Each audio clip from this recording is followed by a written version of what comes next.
guys, so today I'm going to be doing my most highly requested video, which is how to budget if you get paid bi-weekly. So of course I'm going to have to take myself out of the situation that I'm in and put myself in a different situation. So let's assume that I am a single person and I get paid on a bi-weekly basis. So my incoming, which is my income, that's going to be $2,000. My outgoing or my expenses are going to be equal to $1,705. So just to make it a little bit more realistic, I am using current figures. Pretty much, I don't really like fishing for random numbers and all of that. So I'm kind of using our same numbers, if that makes sense. So some of them will be cut in half, like our phone bill.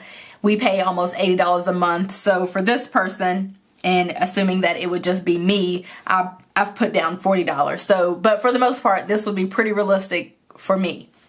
So let's zoom in a little bit. So that is incoming and outgoing. So let's talk about our expenses. We actually do pay $570 for rent for the both of us. So, you know, assuming that I lived here by myself, my rent would be $570 due on the 5th.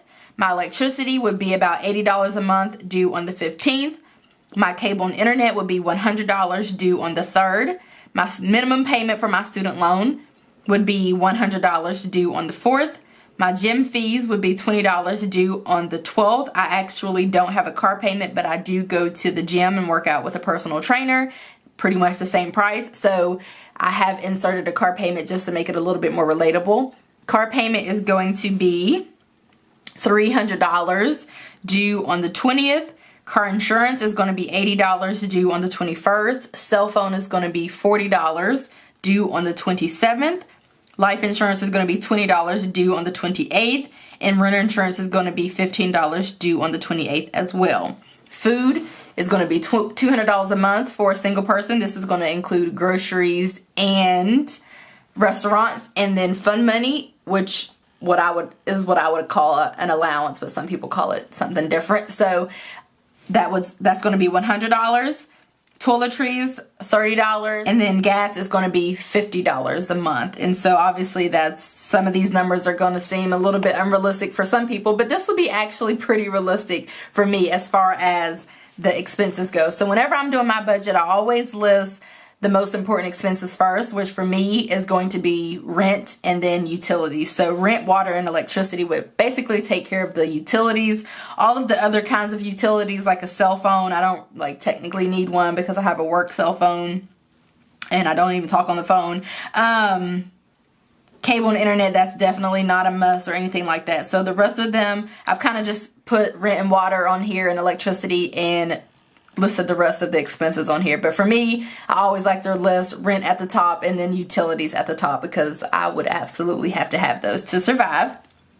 So that is pretty much what this budget is made up of. Again, I know it's going to look a little foreign to some people. Some people pay way more for rent and all of that, but this would actually be kind of realistic for me, honestly. So incoming is $2,000, outgoing is $1,705, so that would leave us with $295. So of course, if I were doing an every dollar budget, I would have to give the $295 a name.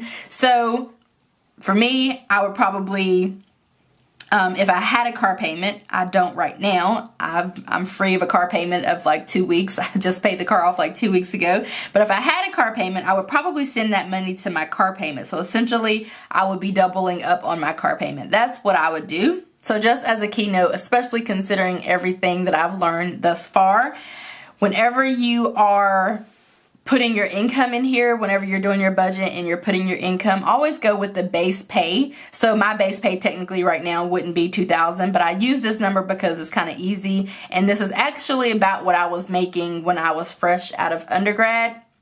So I like using the $2,000 number. But anyway, whenever you are doing your budget, go with the base pay. So if you have a full-time job and it's salaried or something like that, go with the amount that you would get from your full-time job, because no matter what, if you don't get to work your side hustle, if you don't get to work your part-time job or something like that, you want to make sure that you're at least still able to pay your bills with the minimum amount of money that you're bringing in. So now I'm going to talk about how I would actually pay my bills and structure things if I did get paid every 2 weeks. So just to make this simplistic, I am dividing the $2,000 by, 2, and we're going to do $1,000 for the first paycheck and $1,000 for the second paycheck. We're going to assume the first paycheck comes on January the 1st and the second paycheck comes on January the 15th. Of course, if this was actually the case, then I would actually receive another paycheck, because if you are that lucky, then this month you will be receiving 3 paychecks. But that last paycheck would essentially just roll on into February, and that would take care of February's bill. So I wouldn't count that really on here anyway. First paycheck, we have our cable and internet, which is due on the 3rd, our student loan, which is due on the 4th, our rent and water, which is due on the 5th, and our gym bill, which is due on the 12th. Our other expenses are food, money, toiletries, and gas. So I've divided those by 2. So that means our food budget for 2 weeks is going to be $100. Our fund money is going to be $50. Our toiletries, $15, and our gas, $25. Essentially what we're doing is paying our bills, or making sure our bills are paid from January the 1st through January the 14th, because we get another check on the 15th, which will take care of the remainder of the bills. So another thing that I want to throw out there, because a lot of people don't really know this, it appears you can actually have your bills due on whatever date you want. Most of them, I should say. So for me, when I was single, I definitely didn't have a problem calling and changing my credit card, due date, or my car insurance, or my car payment, cell phone, whatever the case is. Companies really didn't have a problem with that as long as I was paying it. So if it were me, I would try to structure those bills that way. So the first half of the month, I would have, a certain amount due. And then the last half of the month, or the second half, I would have a certain amount due.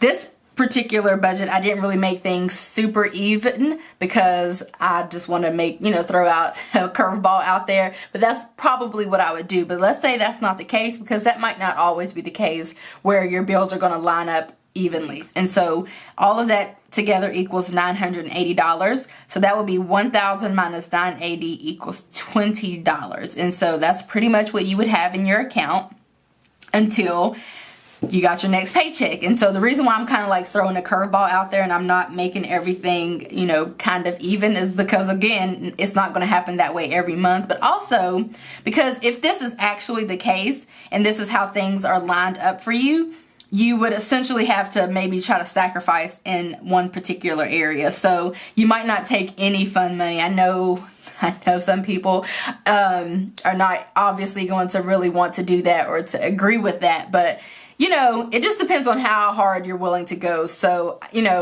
of course, for me, I do no spend months. So it's not really a problem for me to forfeit my fun money.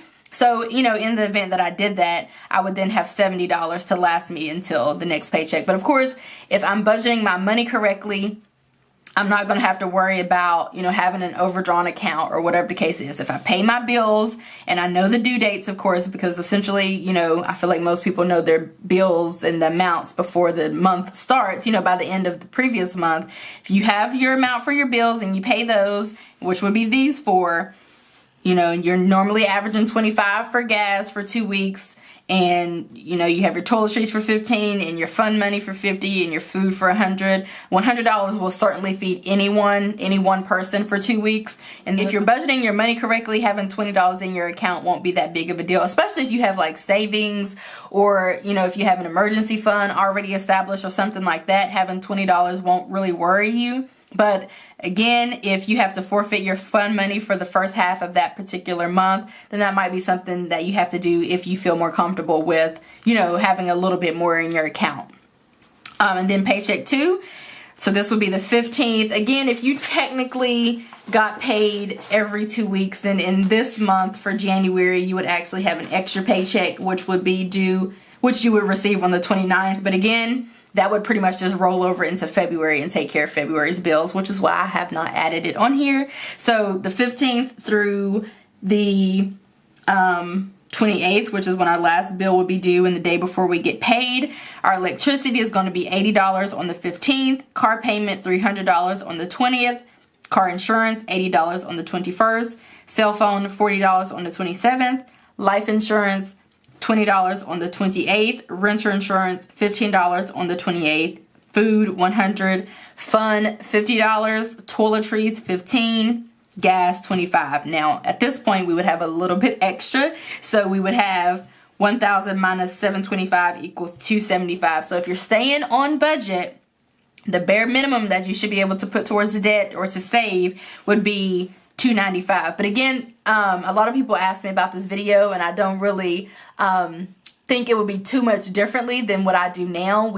I technically do a paycheck to paycheck budget, so I mean essentially it would pretty much be the same like I do now, but I know a lot of people wanted to see it like a little bit, you know, like laid out so they can relate a little bit more to it. But this is pretty much what I would do. Again, if I needed to change some bill due dates around and call some companies, I would do that so I can kind of even out my month. But again, everything's not going to fall perfectly, you know, every month. Unless you get paid on the 1st and the 15th of every month, which would mean that you just get paid on the 1st and the 15th of the month. I don't think I think that would exclude you from saying that you got paid bi-weekly. So that would technically be like a different scenario. But if you get paid bi-weekly, things are going to be shaken up a wee bit. For example, in January, you would get that third paycheck on the 29th. And then in February, you would get paid the 13th and the 27th. So things would be shaken up no matter how you cut it. It's going to be shaken up a little bit. But this is pretty much what I would do. And so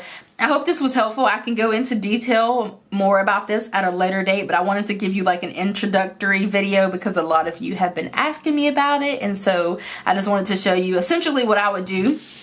And so in case you need to take a screenshot or something, I'm just going to put these right here side by side. And so anyway, hope you guys enjoyed this video, and I will see you in my next one. Bye guys.